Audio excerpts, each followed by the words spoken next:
no mu mikoro ya district mukahuza nabo, ntabwo ari ukubibakorera, ntabwo nabo bagomba gushyiramo effort. Hariho gutera ubwatsi ahubwo ubwatsi kugira ngo imirima yo ku ruhande rw'umuhanda wihanduza, ibyo bishaka amafaranga angana iki? Your Excellency, byinshi ntabwo ari amafaranga, ni ukubyumva gusa abantu tugafatanya. Nibyo bigutumyeho rero kenshi byakugeza.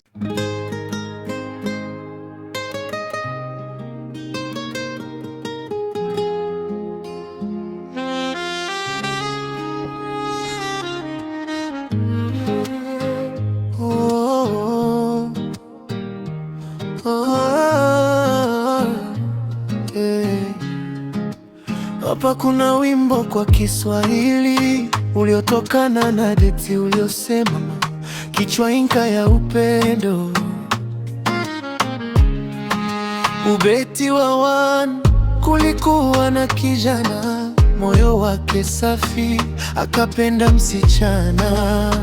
Kwa mapenzi ya kweli akamtoa kwa baba, akampa zawadi ng'ombe upendo, ishara ya ahadi. Ubeti watu wakapendana sana, maisha yakabadilika, msichana akapata mimba, wakamua kuishi pamoja. Lakini mkwe akakataa, hakutaka kusikia, ng'ombe hakupokelewa, chuki ikaingia.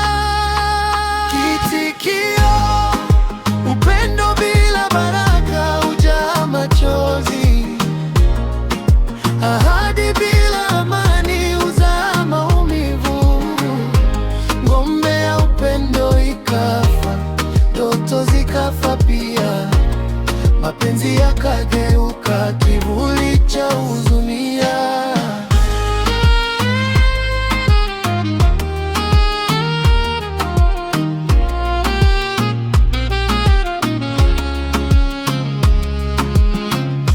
Ubeti wa pili, ng'ombe ilipokufa, moyo wa kijana ukafa, akachoka kumpenda, akachoka kujali, yote aliyomfanyia akaacha ghafla, maneno yakanyamaza, joto likageuka baridi.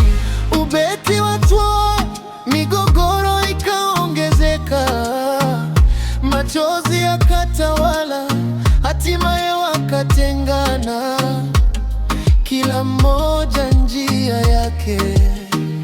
Kijana akachoka ndoa, akaona mateso, akaacha mwanamke, akachagua masomo. Kitikio, upendo bila baraka hujaa machozi, ahadi bila amani huzaa maumivu.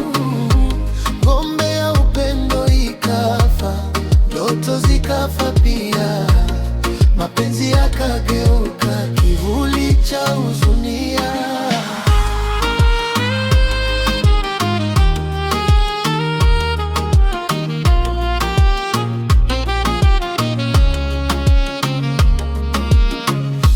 Anasoma, anatafuta maisha, akikumbuka jana hujifunza kosa. Upendo si zawadi tu, wala ng'ombe pekee, ni heshima, subira na busara ya milele. Ubeti wa mwisho, hivyo ndivyo hadithi yao ilivyofika mwisho, kwa maumivu na funzo lisilosahaulika. Pendo bila hekima huanguka njiani, lakini elimu